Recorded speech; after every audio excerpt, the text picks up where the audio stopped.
I now give the floor to the representative of Pakistan. Mr. President, Foreign Minister, the Pakistan delegation would like to thank the Presidency of Guyana for its leadership and for convening this important debate. We appreciate the Secretary General for his compelling statement this morning, setting the stage for this debate. Let me also thank ASG Kani Vinyaraja and Mr. Mahmood Ali Yusuf, Chairperson, African Union Commission, for their insightful briefings. The theme before us today captures a fundamental truth. Poverty, development, and peace are inextricably linked.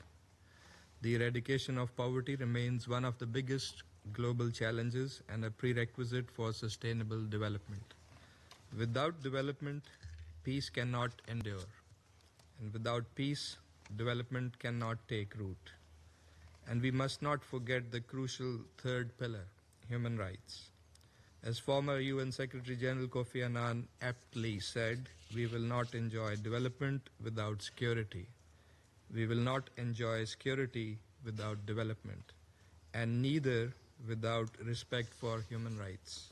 Mr. President, poverty, exclusion, inequality, and the denial of fundamental rights are not just development concerns. They are among the deep-rooted structural causes of conflict. Without addressing these underlying drivers, peace efforts will remain incomplete, fragile, and short-lived. The world today is witnessing growing insecurity, deepening inequalities, and reversals in achieving the Sustainable Development Goals. The burden of these challenges falls disproportionately on the Global South.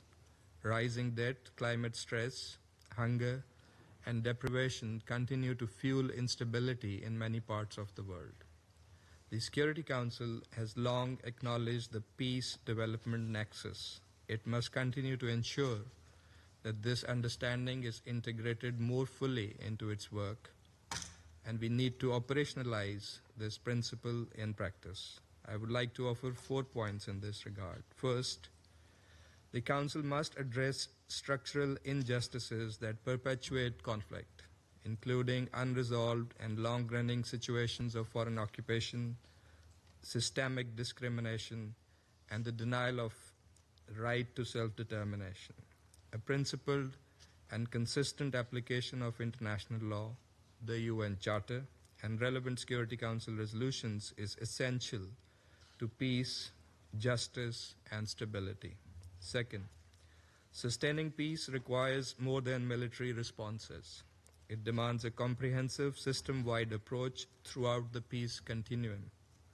We must enhance the Council's role in conflict prevention by strengthening preventive diplomacy and promoting the peaceful settlement of disputes. And our response to intrastate situations or complex crises should continue to embed development considerations into peacekeeping and peace-building efforts. This requires stronger collaboration with the ECOSOC, the Peacebuilding Commission, and the UN development actors in design and implementation of mandates. The ongoing peace-building architecture review is a vital opportunity in this regard. Third, responses must be tailored to specific contexts. There is no one-size-fits-all solution. National governments have the primary responsibility for peace and development. They must lead efforts to combat poverty and underdevelopment as part of their conflict prevention strategies. And the international community and this Council must support their efforts by aligning mandates with prevention goals and through timely, coherent, and sustained engagement, especially in countries emerging from conflict. Fourth, the Council should deepen partnerships with regional and sub-regional organizations such as the African Union, the European Union, the Organization of Islamic Cooperation, ASEAN, and others, who often act as first responders in preventing and resolving conflict. Their voices and insights must be institutionally integrated into Council's deliberations. We look forward to also advancing some of these objectives during Pakistan's presidency of the Council next month. Mr. President, as the Secretary General emphasized, prevention is the best cure, and we have often said development is the best means of conflict prevention. We cannot speak of lasting peace without addressing the structural conditions that undermine development. Yet, developing countries are being held back by unjust global economic structures. They are burdened by unsustainable debt, hunger, and worsening climate shocks. Despite their resources, despite their wealth, they are often at the receiving end of the scramble for and exploitation of natural resources that favor the developed world. Many are trapped in unfair and inequitable global systems that perpetuate poverty and underdevelopment. The world needs 4.2 trillion annually to meet the SDGs. This is achievable if there is political will.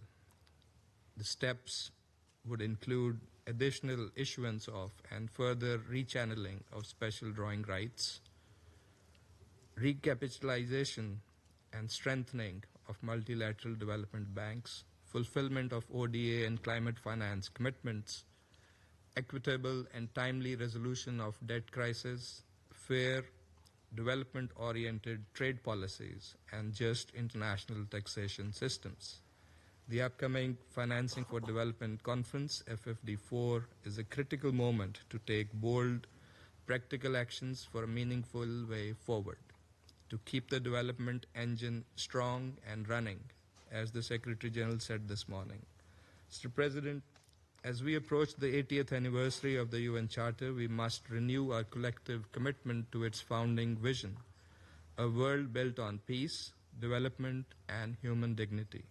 The Secretary General's UN 80 initiative offers another opportunity to build on earlier reforms, advance the implementation of the Pact for the Future, reinvigorate multilateralism, and make the UN more effective, inclusive, and responsive.